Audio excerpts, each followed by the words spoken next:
behavior. In a lot of ways, we've talked about behavior being caused because of events that are going on in our lives, situational things, stuff like that. Personality actually is more consistent, more stable. You can see a brief definition that I've given here. A person's enduring characteristic pattern of thinking, feeling, and acting. Who you are on average. You may see differences associated with that. Okay? Different situations may produce different behavioral responses, but by and large, your personality provides the baseline upon which different situations allow you to vary. Okay? Different situations allow you to vary. I'm not the most empathetic of people. I've mentioned that a few different times. I'm working on that. But I have a baseline of empathy. And different things allow me to vary off of that. Okay? But someone who is incredibly empathetic, Melissa, will always, on average, be much more empathetic than I will be. Simply because that's our enduring characteristic pattern of thinking, acting, and behaving. So personality is the who we are that works its way through the vast majority of our time in our lives. There's different theories, as you might imagine. That should come as no surprise at this point in time. In terms of what is driving our personality, or how we can explain our personality. Today, we're all going to be Coke addicts, and we're going to deal with Sigmund, okay? Who had some really interesting thoughts on the field of personality theory, done not only from his private life, but also on his personal life. This is a psychodynamic approach to personality. If you know someone who's a therapist, you know someone who works with a therapist or something like that, and it's psychodynamic approach to therapy, they are using a Freudian mindset. It may not be completely Freudian, but the underlying principles associated with it are that.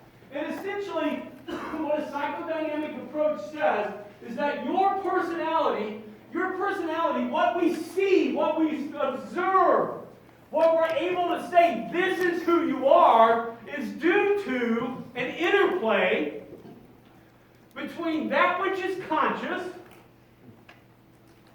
and that which is unconscious. It acknowledges a few different things.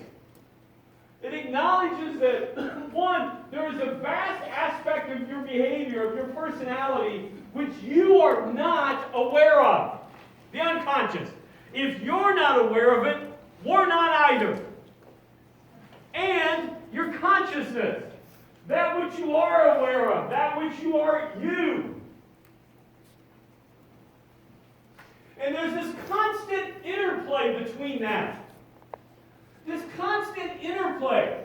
The conscious and the unconscious are constantly working against, with, being modified by each other so that personality is what we observe. This whole idea of the interplay between the consciousness and the unconsciousness was developed by Freud in the 1800s. Was developed by Freud in the 1800s. So let's learn a little bit about him. What was going on in the 1800s in Western Europe? The World Wars had not yet happened, but there was this revolution of scientific thought, right? Revolution of scientific thought that was running through Western Europe. And it was really capturing the ideas of how might we be able to scientifically study things. Freud lived in Vienna. Has anybody been to Vienna? Is it nice? What's your favorite thing about Vienna? I don't know. I like the culture. Like just what it's doing. Just what it is? Yeah. Most excellent. He lived in Vienna. He studied medicine. Freud was actually an MD. He specialized in neurology. medical conditions associated with the nervous system. So he approached things from a very strong biological standpoint. He was a doctor. When do you go to the doctor? I go to the doctor when Melissa makes me go to the doctor. Because doctors give you bad news. Have you ever noticed that? Doctors never really say everything's perfect, leave. They do sometimes, but very rarely do they do that.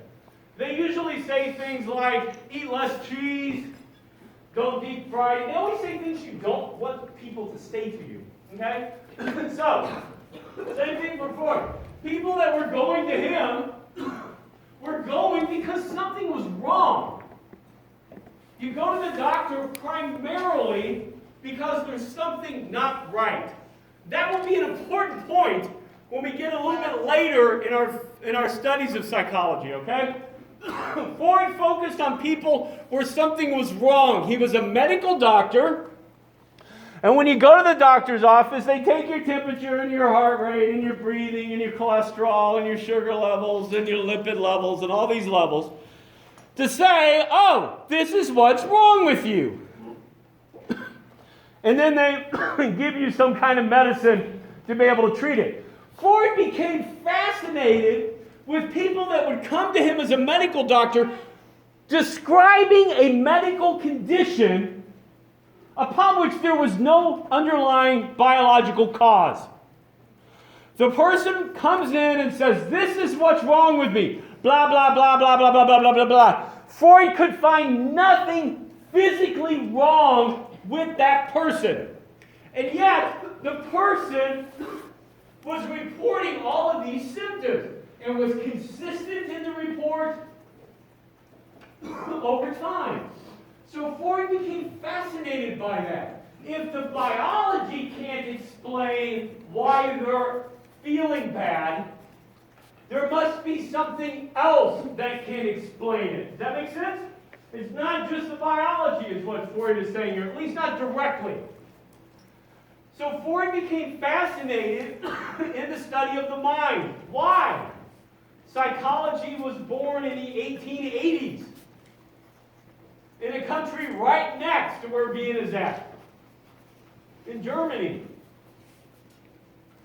So he became fascinated with the study of the mind.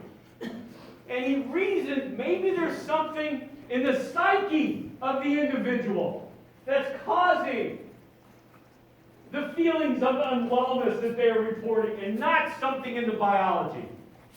So, hence, Freud leaves the field of medicine, enters the field of psychology, and develops his theory of personality, develops psychodynamic approach. Okay? Freud's a doctor. He's an MD. Every doctor has a certain level, or let's say it this way. Every doctor has a certain set of techniques that they are going to use to determine what's wrong with a person. They're going to do this test or this assay or that assay. Well, those didn't work for Freud any longer because he felt like what was the issue was not biology, it was psychology. So he had to develop new techniques, new tools to explore the psychology. He believed, he felt like a lot of a person's behavior and personality was due to this unconsciousness. This unconsciousness. And Freud defined this as that figure's going to be wrong, but it's a crappy figure, so don't worry about it. Unconsciousness. As this, Freud defined it as this reservoir, this huge pool, this tremendous vat, if you will, of unacceptable thoughts, unacceptable wishes, unacceptable feelings, unacceptable memories. There was part of the psyche, which he deemed the unconscious, which was this vault, if you will. This vault, if you will, of places upon which we place all of these things, these thoughts, wishes, feelings, memories, which are deemed unacceptable. Which are deemed unacceptable. Now, some of those obviously are culturally dependent. Okay? What is acceptable in one culture is unacceptable in other cultures. But by and large, there's also a whole variety of things which are unacceptable in most cultures. Most cultures would view it wrong for me to take a knife out and cut your head off. Right? Would you agree with that? Yeah, It'd flop over to the side, blood would squirt out like a fountain. She would get all messy. Yeah. So most cultures, but I might think about that. I might think, well, I wonder what it'd be like to cut her head off.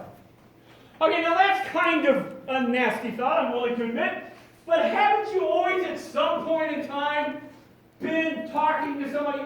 Let's be honest here for a second. A friend of mine, one of the nicest people I've ever met, has this thing which he calls punching the principal. He was a school teacher, and he really liked his principal. He taught high school. He really liked the high school principal. They were good friends. And my friend Jim, he said, every now and then I'd be talking to my friend, the high school principal, and every now and then the thought, I don't know why, would just cross my mind. I wonder what it'd be like to punch him. Now, he's never going to do that, but the thought crosses his mind. Okay, maybe you never thought, I wonder what it'd be like to just punch that person. But let's stop for a second. Be rigorously honest with yourself. What's some of the thoughts you've had that you would never tell somebody because of what they said? Like, oh my gosh, really? All of those, and we all have those. That'll be an essay test question. You can just list them out for me. All right? We all have those. They're either thoughts, we don't know why we have those thoughts, have no idea why we have those thoughts. Wishes. I wish I could do this. I wish I could do that. These feelings or these memories, things that happened, things you've done, or things that have happened to you that are so unacceptable, so painful, that what you do is you place them in the unconscious. They're in the unconscious. You're not aware of them. You're not consciously working on them. You're not reflecting on them. It's this huge reservoir that exists there. And Freud felt that there was this constant interplay between what you're currently thinking and believing, your consciousness, and all of this other stuff. And your personality is due to that interplay. Almost like friction between the two. They're constantly battling each other. The unconscious doesn't want to stay there. It's always impacting things. So Freud developed these techniques to be able to get to it. Psychoanalysis is one of those. The personality is due to the unconscious motives and conflicts. Your personality is due to the things you're not consciously aware of, imparting, conflicting with your current beliefs. Treatment seeks to then expose what's in the unconscious so that the person can work on it and it no longer impacts them. Remember, people are coming to Freud and saying, this is wrong, this is wrong, this is wrong. And as a medical doctor, he can find nothing wrong with them. So then he starts exploring in their unconscious, and he finds this horrendous memory that's there. Well, let's expose the horrendous memory and then work on it.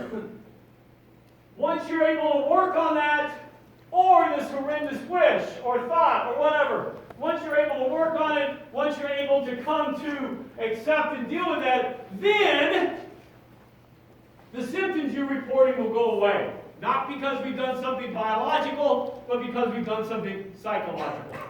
However, how do you get to the unconscious? The person can't do that. It's a vault. It's locked. It's like they can't open the door. You've been shoving everything in there and locking it. So how do you do that? And Freud developed various techniques, the most common which is free association. A way to explore the unconscious where the person would relax, literally. This is where the psychologist on the couch, the client on the couch, psychologist talking came from.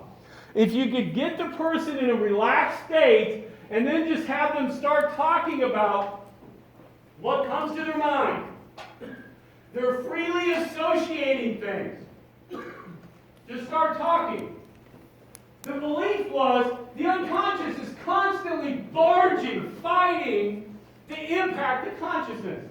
So if you can get them to relax, the defenses, the intellectual and psychological defenses the person builds up, start relaxing, and things they start saying are due to the unconscious. So you work to attach a meaning to the statements the person says. Okay, punching the principal. I'd like to hit this guy. That would be kind of fun, I think. I can't do that, so I shove it in my unconscious. I feel bad because somehow I come across, people think my personality is someone who's aggressive and intimidating. That's a problem for me. So I go to a psychoanalysis, they have me lay down on the couch and relax, and say, start talking about what you want. Whatever you want. I start talking about, I love boxing. I think it's an interesting sport. Mixed martial arts is really something that's captured my attention.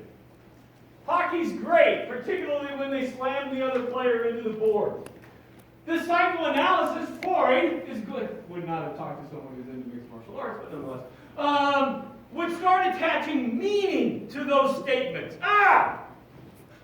You're talking about boxing because that is a socially acceptable way to hit the other person. So that is an avenue that allows me to figure out what's in your unconscious so that we can start working on that. Does that make sense? What's a weakness of that? There's a lot of biases. There's a lot of biases in there, right? The person just could be completely wrong. The therapist is going to have some unconsciousness, right? So maybe they want to hit people too. And they're like, yeah, I like that, So part of the problem of the psychodynamic approach is it is very challenging to approach it in a scientifically reliable and valid way. Okay? Just keep that in mind. But through free association, Freud would argue that we begin to understand what's in the subconscious or the unconscious.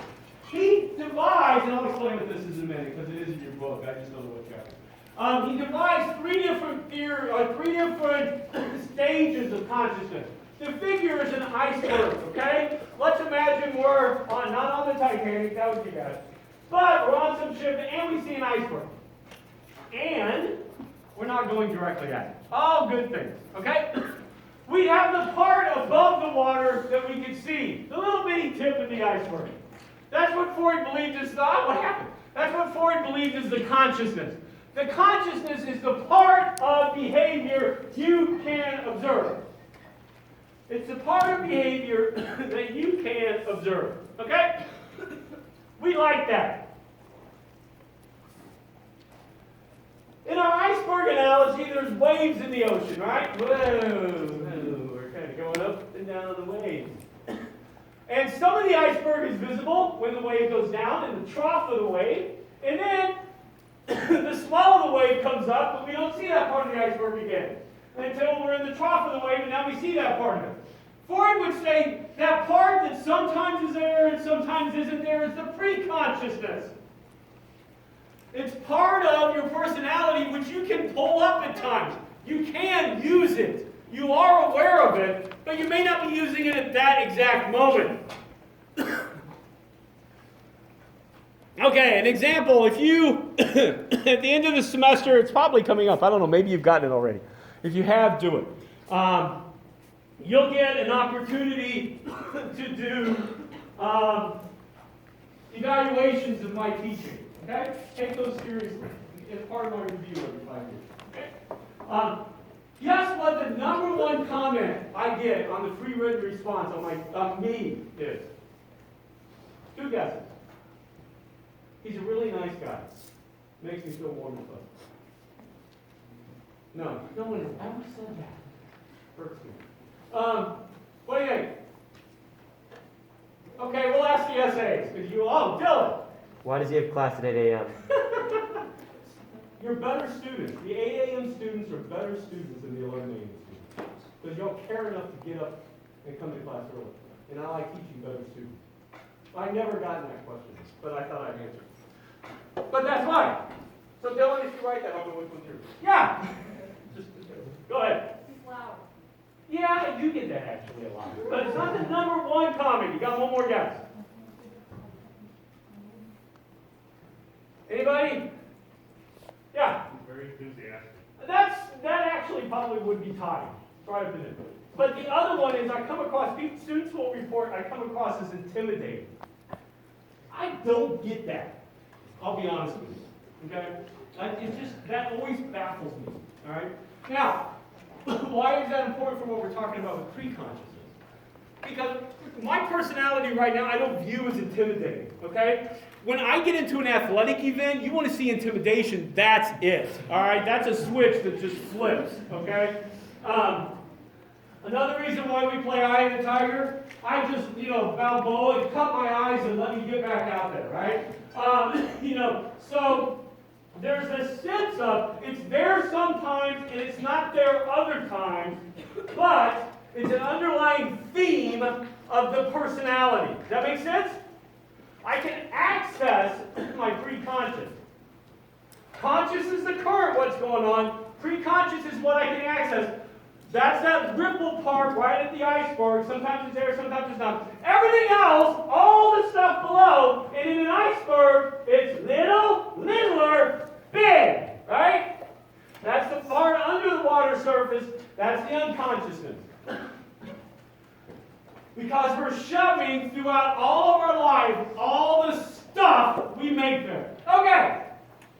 In addition to the idea of free association to get to the unconscious, Freud also believed there were three other things we could do that would give us insights into the unconscious. One is slips of the tongue. You know those things where you say something that's close to what you meant to say, but it wasn't quite what you meant to say? It has a meaning to it, All those statements with double entrees, they can have a couple of different meanings in it. Freud felt like that was real important. That was a moment when the unconscious successfully broke through to your consciousness, and it impacted something you said. Well, I shouldn't have said that. Or I say something which I think's clever, but it's got another meaning inside of it. A slip of a tongue. The bottom one, decisions we make. Why'd you do this? Why'd you do that? Why did you all come to Eau Claire? Why didn't you go to Madison? Why didn't you go to River Falls? Why didn't you go to La Crosse? Because they suck. But the decisions you make, Freud would say, tell us a little bit about your unconscious. And then finally, dreams. Why dreams? Think of your dreams. I mean, some of them are happy-go-lucky. You're running through fields of roses. Right? And some of them, you're not punching the principal, right? You cut the dude's head off and you've got him filleted. Right? In your dreams, Freud believed, is the opportunity where the unconscious, now remember what's in the unconscious, that which is unacceptable. That which you can't do because it's unacceptable. In your dream states, it's acceptable to do those behaviors. I can punch the principal. I can do whatever I want to do. Because in that realm, it's okay. Because I wake up and it's not reality. So Freud felt like dreams give a tremendous amount of insight into the unconscious. Now, we've all had dreams where we've been like, yeah, that's something going on in my life and I dream about it. Or that was a person I used to know in my life, haven't seen him lately, but they're in my dream, not a big deal. And sometimes you've had dreams where you're just like, what in the heck? It may not even be a bad dream where you're killing, maiming, and all that kind of stuff. It's just a dream where you're like, that makes no sense whatsoever. And Freud would argue inside of that dream is meaning of what's going on and bothering you in your unconscious. So dream reflection, working on that was tremendously important.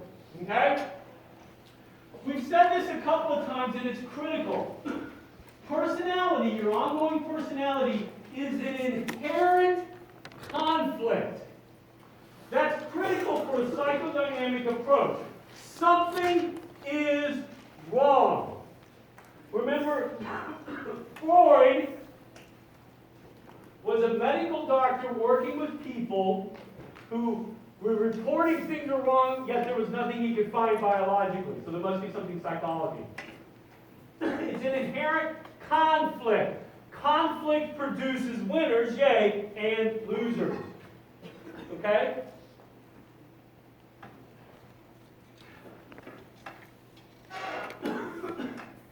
You know, I've gone to so I did therapy for about 5 years for a whole variety of reasons that I needed to. Okay? So I'm speaking from personal experience. If I insult you here, it's not my intention. But people don't go to a therapist because everything is perfect. You don't go to a therapist and say, hey, my life is absolutely perfect, and I want to tell you how perfect my life is. Because then the therapist writes down in their notes, narcissist. All right, and then something's wrong, okay? So, you know, people are going to therapy because something isn't good. They want to work on something, okay? So there's an aspect there. In Freud's mindset, this inherent conflict exists between the biology, your flesh, biological wants. I want this. I want that. I want to do this. Your biological wants and your moral oughts. I ought not to do that. I ought not to want that. Now think about this for a minute. Your biological conflict, or this conflict between your biological wants, things you want, and things you should do. That produces a state in you, and when we get to a little later, we'll talk about what the name of that state is, and now I'm just completely blocking it. Cognitive dissonance. That produces something called cognitive dissonance in you. That feeling of I don't know, you know, that you get your psyche. All right. So what you attempt to do in life is experience the highest amount of satisfaction. You try to give yourself as much wants as you can, or you try to get those wants in the most appropriate way you can. They may not be appropriate, okay? But the most appropriate way you can. You try to get the highest amount of satisfaction with the least amount of either guilt or punishment. So maybe I want to be someone who is a ruler over other people. I want to have a crushing control over the lives of other people. Because what I enjoy is dominance. And what I enjoy is being in control. Well, I can't really do that in life because I'm either then not going to be liked or I'm going to do something illegal. So instead, what I do to solve that conflict is I give myself the highest amount of satisfaction. I'll become a college professor where I control your entire lives this semester. I give you the grade I want to give you. And people think college professors are really cool, high-esteemed jobs. So I've got a high amount of satisfaction and no guilt or punishment. I'm just a hard teacher. I'm just a man. I uphold standards. I swear, that's not why I went to therapy. Okay? But anyway, do you see how that could play out? Okay? All right. Enter in Freudian's mindset the idea of the id, the ego, and the superego. The id is your fleshly wants. I want. The id is constantly screaming to you, I want. That's your id. Stop for a minute and think. What would you do if you were guaranteed 100% nobody'd ever find out and you'd never be punished. Isn't that a Pandora's box that should just stay closed? That's your id. It's constantly wanting everything. If you have ever interacted with an 18-month-old infant, you're interacting with all id. You can just call it id. Hello, id. Right? Young id, they want. Me, me, me. I see, I want. I want to be satisfied. I don't care if that impacts. Me, me, me, me, me. Don't get what I want, get angry. Complete id. Your superego is your moral oughts. You ought to be nice. You ought to be caring. You ought to be magnanimous. You ought to be altruistic. Stuck in the middle is your ego. Your ego is constantly negotiating between the id and the superego. The ego is constantly negotiating between the id and the superego. How can I satisfy the id without creating problems with the superego? Okay? So that becomes our ego, that becomes our consciousness. We're not using ego in the sense of pride in this case, okay?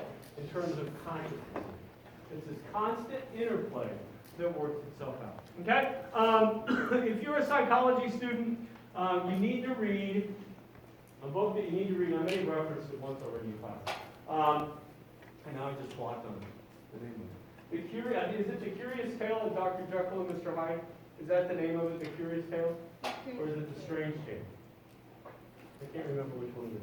You need to read that book, okay? That book was, and now I'm blocking on the name who wrote it, anyway, was written by a contemporary of Freud, friend of his, at the same time. In fact, they were both cocaine addicts together. And what you see there is the interplay between the id, Mr. Hyde, and the superego, Dr. Jekyll. And how those two play out between each other. It's an excellent read, and you can do it in about 2 hours. It's not a very long book, so I highly recommend that. Okay? So your personality, your ego, is this constant conflict between the id, what you want, what you can do if you can get away with it, and nobody knew, and you didn't get punished, and your oughts, what should you do? Okay? The id is completely unconscious. It seeks pleasure only. It seeks only immediate short-term pleasure. Seeks immediate satisfaction. It's the animal within. It's the animal within. It's what you would do if you could get away with it. The superego begins to develop at about 4 to 5 years of age. Before that, individuals almost universally in. Seeks the moral compass. Now, I'm going to confess to you something here, okay? I don't agree with Ford. I don't believe in any of this. I don't believe in his framework here. But, so when you hear me espouse this, what I want you to hear me espouse is this is the psychodynamic framework. All right? All right. So the superego is developing at 4 or 5 years of age. Seeks the moral compass. Describes what ought to happen. Strives for perfection. The problem with the superego is it wants to be perfect. It wants 100 on every test. It wants all the extra credit done. It wants your weekly reflection paper to bring tears of academic joy to the SAA who read it because it was perfect. That's what the superego is searching for. The ego gets stuck. It develops as the child learns to respond to the world.